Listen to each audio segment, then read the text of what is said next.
Right, I'm at Thorne Hedgehog Rescue in Pluckley. Today is Sunday, the 5th of May 2024, and Lisa is going to tell us about the amazing work, humanitarian work, that she is doing with these 15 million old creatures that have adapted to live in this environment called Kent. Lisa, if you'd like to tell us a little bit about your amazing hedgehog hospital. So I originally set up Thorne Hedgehog Rescue about 3 years ago now, after finding one in my garden. I couldn't get rescue space. So I got some help to set one up by myself, fundraised last year and built this bigger hedgehog hospital. I was in a tiny little 4 square metre room beforehand. And my work is pretty much, as we say, rescue, rehabilitate and aim to release wild hedgehogs. We get them coming in with various issues depending on the time of year. A lot of the time it's internal parasites, things like lungworm, ringworm, roundworm. I can treat all those here. I have the medications to be able to do that on site. I'll take a poo sample, pop it under the microscope and identify which parasites they're carrying and treat those. A lot coming at this time of year with dehydration and fly strike. As the weather warms up, if they've got injuries or they're sick, the flies will land on them, lay their eggs, and over time they'll hatch into maggots. So that's sort of a time critical issue that we need to get them in and cleaned. I can treat wounds here, most wounds, if they're too deep or they need debriding or something like that. I work with an amazing vet in Ashford called Eureka Veterinary Centre who see the hedgehogs for me.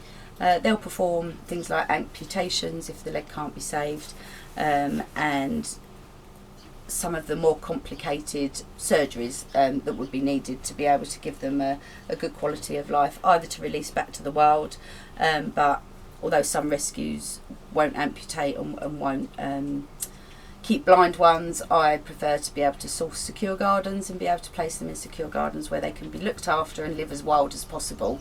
And they do really well and seem to thrive. So I've got about 54 hedgehogs in at the minute. I have my incubators. The idea of these is if we can control their temperature, it means they can concentrate their energy on surviving. So I have 4 of these large ones, and then I have 2 of these little ones, which I use for hoglets because they have to be kept warm. Hoglet season's just about to start, so I had, I think, 64 hand-reared hoglets last year. Over the season, they need to be fed every 2 hours, day and night, and of course keeping them warm is critical. So the ICUs are absolutely amazing little units to be able to keep them at a good temperature and a consistent temperature. Every hedgehog that come in will generally spend the night in one of these units receiving injections of fluids, have their poo checked, find out what's wrong and get their medication started. This particular one is oxygen compatible, so I can provide oxygen therapy for the ones with pneumonia or serious lungworm, and I can also give nebulizer medications as well for those. So a lot of the issues that are caused for hedgehogs are obviously man-made, human. The more houses we build, the more roads we put in, the more habitat that we're losing. Hedgehogs are, as they are called, thrive in hedgerows. We're losing a lot of those in the countryside due to the expansion of fields. Obviously, more humans means more food, completely understandable. And the use of pesticides, their main food sources, insects they absolutely love, over slugs and snails really. So their food source is being reduced. We've gone from about 35 million in the 1950s, I think, to under 800,000 now. So they're classified as vulnerable to extinction, probably critically endangered once the science catches up. So it's really important that we do what we can to support them out in the wild, create habitat for them, and be able to get these guys that do need to come in for a little bit of support back out into the wild to be able to have babies and increase populations.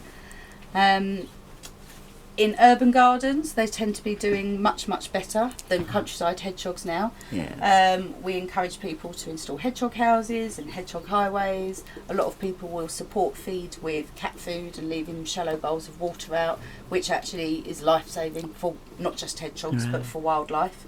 and the support that people are giving them means that actually the decline in urban areas is levelling off. So it just shows that by providing, simple things to be able to help wildlife thrive, that it actually really does work. This time of year we're getting a lot of injuries in from lawn mowers and strimmers as it warms up. People are coming out and trying to get their gardens tidy, disturbing nests, taking down old sheds and decking, which hedgehogs absolutely love to hibernate and nest in. So one of the most important things you can do is actually check overgrown areas carefully before you're going with a strimmer or mower. The injuries can be catastrophic and fatal, never mind if there's actually a nest of babies in there with their mum, and it goes for other wildlife as well. So that's one of the biggest things you can do, is check before you mow. Bonfires, they love wood piles, as I said, sheds, anything like that. Before lighting your bonfire, just have a quick check, make sure nothing's moved in overnight, or use incinerator bins, something like that. We have hedgehogs starve or dehydrate to death falling down drains, uncovered drains or holes in the garden, and they can't get out, so covering those over is really important as well. And like I said, just giving them a little bit of support. If you see them out in the daytime, there's usually something wrong, unless they're moving with a very specific purpose and they're marching backwards and forwards, which may be a nesting mum or a nursing mum. A hedgehog wandering around in the daytime is already very, very sick and needs immediate help. So if you can scoop them up, pop them in a box with a towel, bring them inside away from the flies, and give your local rescuer a call, we will do our very best to get them well again and get them back to you. Thank you, Lisa. Can we see a couple that you can get them out? This is Soggy the hedgehog, so called because he came in very wet and very cold. We think he was clipped by a car, so he was unable to walk. You can see he's already lost one of his eyes, and he has the classic crew cut of being caught by a strimmer. You can see that as he's curled, the strimmer's caught the top of his head and likely his eye, which is why he's lost that.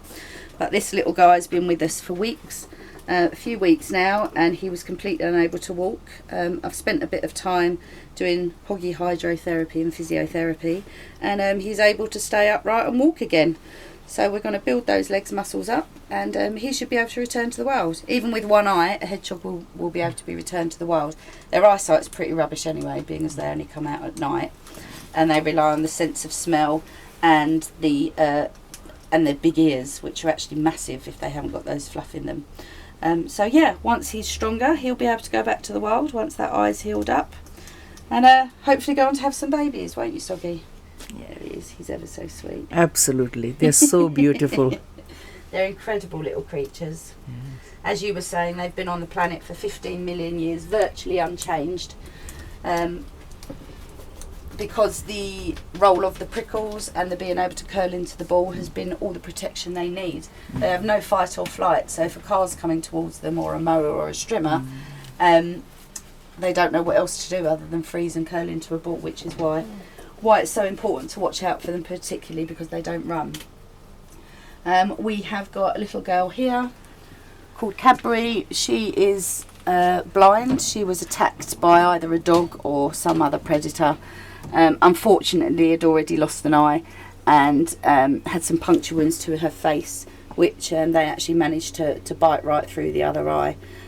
So she is here pacing around because she's blind. Hopefully she'll settle, and then what we'll be able to do is pop her into a secure garden where the people that own the garden will be able to provide food and water and keep an eye out for her, but she'll live as wild as possible and hopefully be very happy.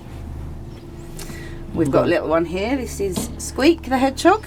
Drinking away? Drinking away. They drink huge amounts of water. When you see how much they get through in the summer, being able to provide a shallow dish of water is just so important. If that's all you do for wildlife, then it will save lives, and it's not a lot at all. So Squeak came in as a 2-week-old hoglet last year, found alone just over the road. I hand reared him, and he's spent the winter in foster with a foster family and being looked after. He's not doing very well at the minute. He's been losing weight, so he's come back in to have a poo check find out what's wrong, and it turns out overnight he's put on nearly 50 grams, so I think he's just a bit of a mummy's boy and he was missing me. Yes, oh, they get attached. He's munching away now. Yeah. So yeah, that'll be some work. I'll phase his release. I'll put him out into a rabbit hutch outside and then put him into my aviary where he can learn to nest and forage and be a hedgehog, to give him the best start. So a bit of a soft release for him. Some of them don't need it, some of them do. Depends on why they've come in, how long they've been in, and their sort of behaviour. So we sort of judge them individually, really, and cater the treatment plan and what they need and the release plan on them individually. Perfect. Thank you. I mean, I'm my sort of, as you say, what is have I learned from you? Definitely going to put water out low so that they can reach it, as like you showed me. You know, something as low as that. Yeah, nice and shallow. Shallow. It'll stop any other sort of smaller wildlife or hoglets falling in and drowning. Yes. Which they've been known to do. Ah. They just can't see very well. They're rubbish at getting out of things like ponds and rivers and lakes. They can't get out the sheer side. So being able to put a ramp in, just to give them a bit of a... Right. As they swim around, they'll swim around the edge. So if you can put a ramp in parallel, it means they've got a way to get out. But if you're providing water, it means they might not fall into ponds looking for it. So... Well, definitely. I've got a pond, a small pond, but I will definitely put a plank. We have lots of planks. We can put a plank wood in. is absolutely fine. Then he Something can come that out. They can use to Yes, to, and just walk cat out. food, dry cat food. Dry cat food is best. Doesn't attract the flies. Doesn't No, attract no. the other pests, and it's got all the nutritional requirements that they need. They don't need anything else at all. So cat kibble keeps their teeth nice and healthy with the crunch. He's gone back on his back. He keeps rolling over. Yes. But Lovely. He's getting stronger. Oh, excellent. So I now have some things to do tonight. Plank we can easily put in. Cat food we'll get tomorrow. Yep. And I'm sure we've got a small something Find like a shallow that dish. somewhere. They're little goo pots, you know, the little glass pots that you get the puddings in. Yes. Absolutely perfect. Put a little shallow pot of water out for them in that. Lovely. So we shall do that and hope to see you in the greener environment Yep. soon. Yep. Wilder areas, log piles, long grass, all create habitats and invite the insects in to keep them going. Up you go. I've disturbed him. He was fast asleep. Yes. He's cross now. Yeah. I was sleeping and you He woke me was. up. Yeah. I don't like that. Perfectly fine. Well, thank you very, very You're very much, Lisa. welcome. Most grateful. I have your permission to put it on the web, Yep. and let's see. And hopefully, more people will be interested. And you are looking for volunteers to help you. Volunteers, funding. I'm completely self-funded. I don't take a wage. It's all non-profit. So yeah, I rely on donations of cat food, hedgehog food, old towels, newspapers, to be able to keep going. Thank you so much. So glad we met. Thank you.